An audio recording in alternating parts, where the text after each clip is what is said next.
Hallelujah. Hindi lamang natin pinakakain yung ating physical, kundi maging ang ating spiritual ay nangangailangan din po ng pagkain. Praise God. Hindi tayo lagi nagpakabusog sa ating laman, kundi magpakabusog din po tayo sa spiritual natin na buhay. Ano daw po? Tanglaw sa ating landas yung salita ng ating Panginoon. Amen? Sabi niya sa awit 119 verse 105, ang salita mo'y ilawan sa aking mga paa at liwanag sa aking landas. Ang salita ng Diyos ang siyang gabay ng ating buhay. Ito ang nagbibigay sa atin ng maayos, matuwid na pamumuhay, na kung saan binigyan tayo ng clue ng ating Panginoon na dito ka dumaan at dito ka lumakad sa daan ko.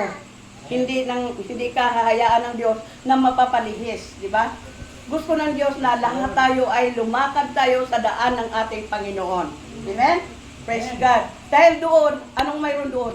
Sigurado, tiyak ang kaligtasan mo at magiging buhay ka masigit pa sa mayaman dito sa lupa. Kundi talagang pinagpala ka ng ating Panginoon dahil ikaw po ay isa rin sa maaring makakatahan doon sa kaharian ng ating Panginoon. Na kung saan marami po ang nangangarap nito mga kapatid. Kahit na yung lulong na sa lahat ng mga bisyo, ay nangangarap pa rin na sila po ay mapalangit. Di ba? Ano ang nandun sa langit? Nandun yung kaharian ng ating Diyos. Di ba?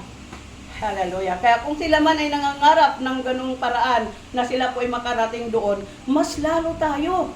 Dahil tayo ay nasa katotohanan at tayo po ay nagpasimula ng naglilingkod sa ating Panginoon na kailangan nating tapusin ang laban na ito. Amen?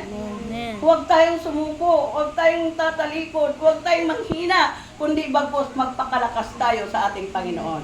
Amen?